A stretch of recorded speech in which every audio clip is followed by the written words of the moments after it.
انا الطفيف. السلام عليكم ورحمة الله وبركاته، يا رب تكونوا بخير. النهاردة احنا رايحين المتحف الحيواني في حديقة الحيوان. مبدئيا كده انت لازم تكون محضر سندوتشاتك، محضر كل حاجاتك قبل ما تروح، عشان الاسعار هناك غالية وملهاش لازمة اصلا.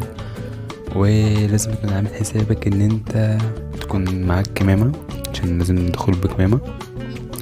وعلى 25 جنيه عشان مواصلات، وتذكرة الدخول ب5 جنيه، وتذكرة المتحف ب10 جنيه.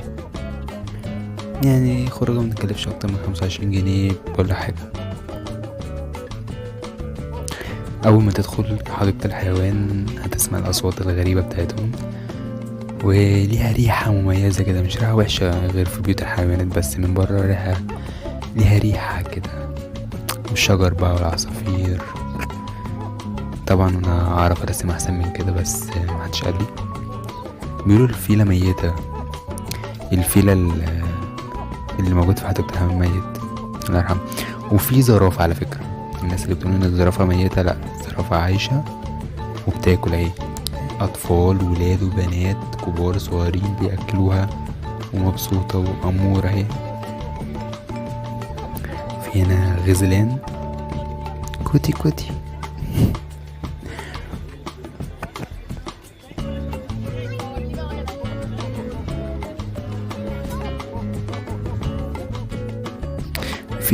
في حيوانات ممكن تاكلها وتشربها براحتك، مفيش حد يقولك على حاجه. هنا بقى المتحف تلاقي الجسر كده تنزله، في سلالم خلي بالك في الاخر. مناظر طبيعيه في حوالين المتحف. ارضيه من الخزف.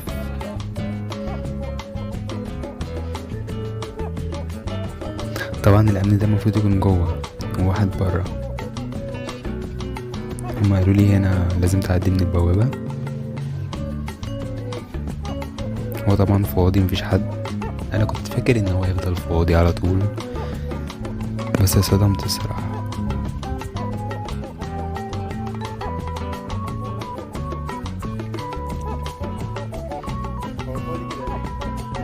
فاضي كده ليه؟ انا قاعد في المتحف اصلا بجد. الحق يا في حاجة بس قبل ما نتعمق في المتحف، ده الركن الأفريقي. هتلاقي بقى الجواميس والزبرة، وتلاقينا زبرة برضو، ورؤوس حنات متحنطة كتير كتير كتير. أنا راسم رسمة الفيديو دوت هتشوفها دلوقتي من شخصية الكرتون بتاعي، مارليون ولابوها طبعا.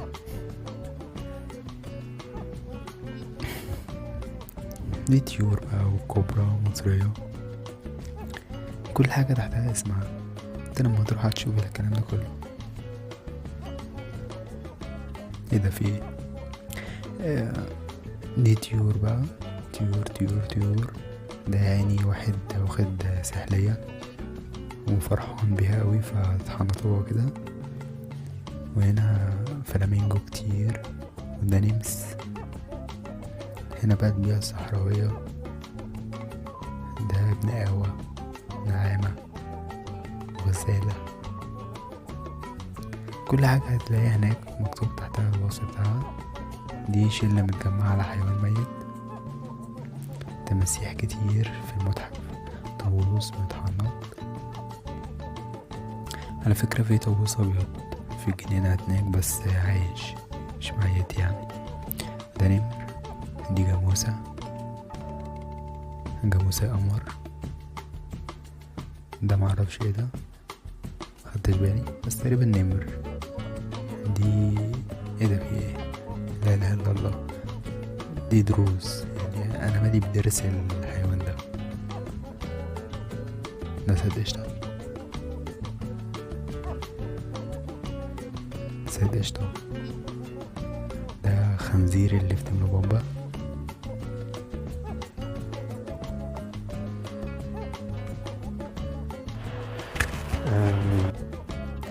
ده بقى الدور التاني. اول ما تدخل هتلاقي تعابين قدامك، تعابين وضب وسحالي.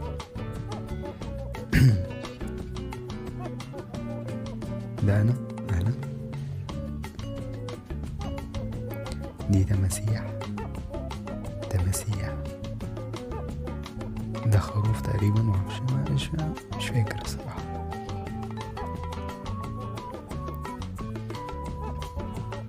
غزلان نقاوة أو سلعوة. لا ده سلعوة. ثعالب. عارسة هو ليه بس اللي مش عارف اقلد صوت دلوقتي، مش عارف اتكلم اصلا، بتكلم بالعافية والله. ده فار وبربوع.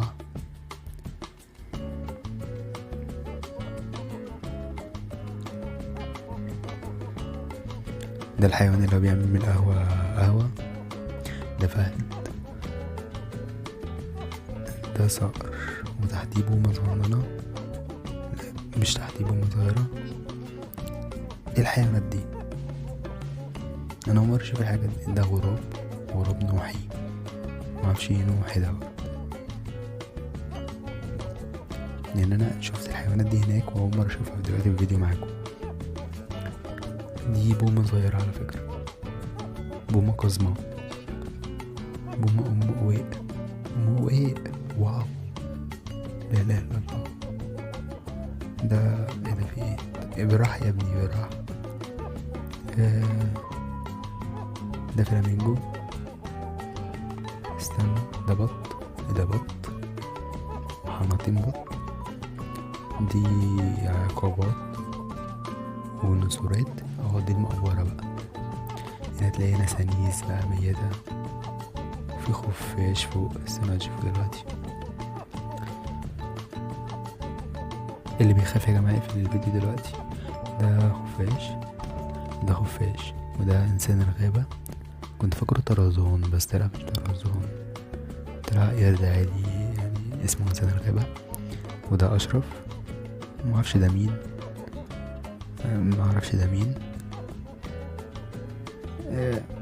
اوكي. ده نسناس. اوكي ماشي. هنا بقى في علامات بقى في كل حتة اللي هو لازم تقف فيها عشان الكورونا، ده لو في زحمة يعني.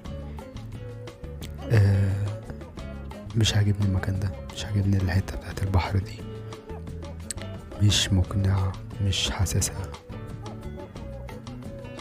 دي ترسة. سلاحف بقى، سلاحف من كل البتنجانات. اوكي، لا اله الا الله. يعني اقنعه زي الحيوان ان هو يتحنط كده. قال له تعالى يا اسطى هنحنطك. في هنا تماسيح من ايام الفراعنه، يعني متحنطه من ايام الفراعنه. بس التمساح ده كبير، و دي بنادق ملهاش لازمه. دي فراشات، تعابين.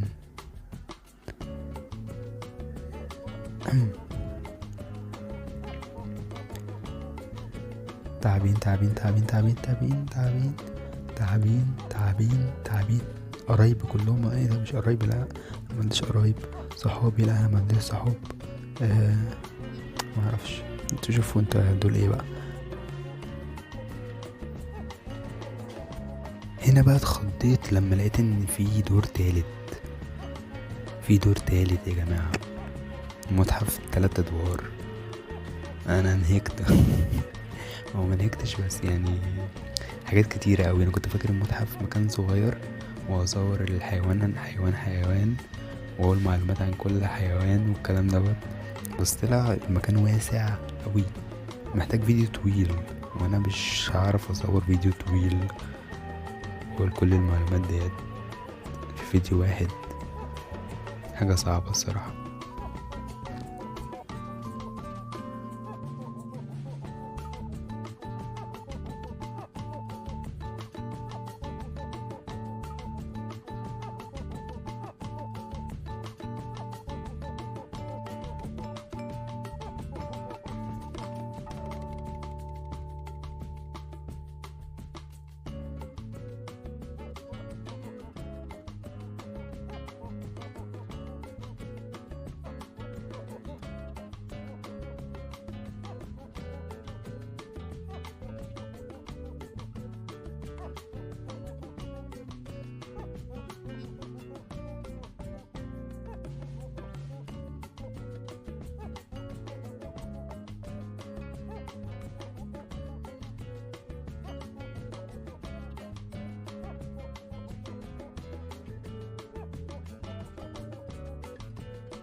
هنا بقى البشر بدأوا يجوا، وزن العيال، الأطفال الصغيرة. بحب اصور واتكلم، اتصرف واتكلم اروح البيت علشان ما بعرفش اتكلم قدام حد.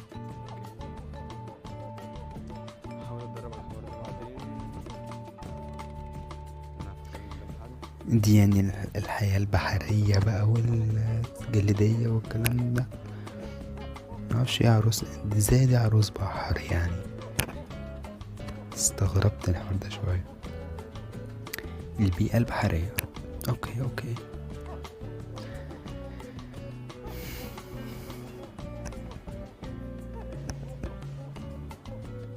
هنا بقى المكان الاستوائية، ببغانات برضو وكده.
ده الكنجر. انا استغربت اوي بقى لما شفت الكنجر دوت.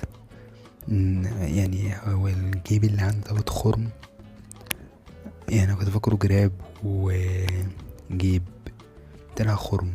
معرفش المعلومة دي الصراحة، بس حاجة فظيعة يعني. دي زرافة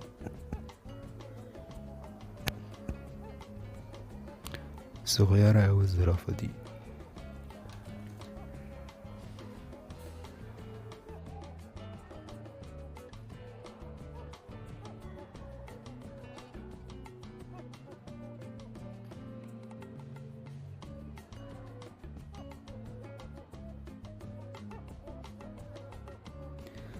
آه آه ايه مين؟ انا لسه مش واخد بالك، عديها.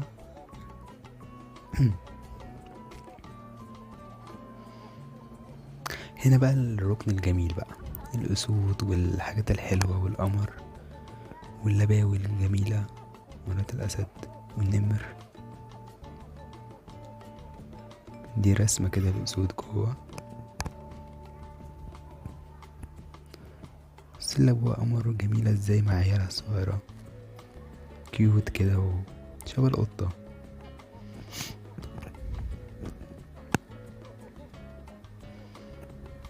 حاجة جميلة يعني. ده فهد.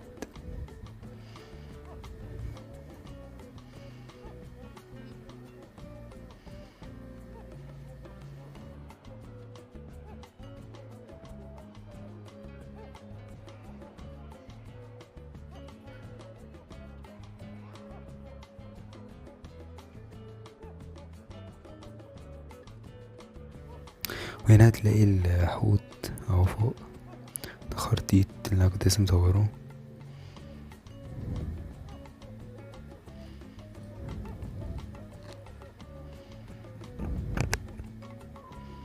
ده فيل، والحوت اهو تاني. منظر فوق حلو، قمر.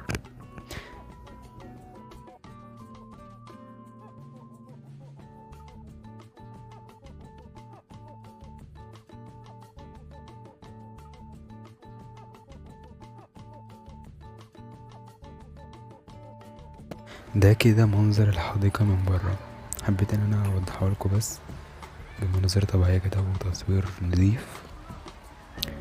السحاب او الحديقة تحس ان انت في عزبة، ودي قطة عادي.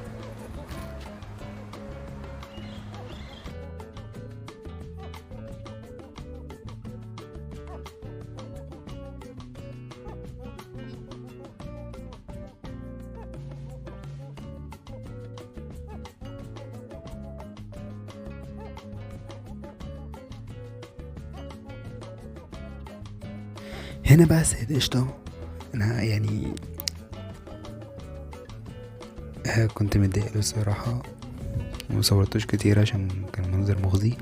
وهنا برضو الأسود جميلة، القمر طبعا انتوا عارفين قناتي معروفة بالأسود واللباوي والكلام ده. فبص كيوت ازاي، يعني انا صعب عليا الصراحة انهم محبوسين كده، يعني منظرهم يزعل. كنت فاكر ان انا هقعد هنا طول اليوم، بس متبسطتش. وكمان في ريحة وحشة كده لعبش منهم في ناس كتير. هنا هتلاقي البط بيتمخطر ويعوم بقى ومقضيها، ده بقى اللي عايش حياته. هتلاقي بط في كل حتة، عند زاد قشطة برضو في بط، تلاقي ناس بترمي عيش حاف وفينو ومقضيها بقى. صراحة لو في نصيحة أقولها لك، ما تجيش الجنينة حاجة لوحدك، ما تجيش خالص لوحدك، هتزهق وهتمل هتشوف الناس كلها كابلز وصحاب وشلة، لوحدك مفيش حد يصورك، مفيش حد يعمل لك حاجة، فما تجيش لوحدك أحسن. وجنينة حيوانات مليانة حيوانات ومليانة ناس، أنا كنت فاكر إن مفيش حد بيجي أصلا، لقيت اتخضيت إن في ناس كتيرة هنا. انا اتطفيت، انا اتطفيت، انا خلاص انا زهقت عايز اروح. ده شويه عيال مجانين، لا انت كده مش تمام. دول شويه عيال مجانين بيشتموا ممكن انزل. انا نازل يا رجاله بس. حسب الله ونعم الوكيل، حسب الله ونعم الوكيل، حسب الله ونعم الوكيل في السماء، في السمك. انا كنت شويه في جنينه عادي، ويا عمر لقيت ان الدنيا هتمطر، لقيت دي والاستشوار هيبوظ. انا اصلا انا مشهور زيه على فكره.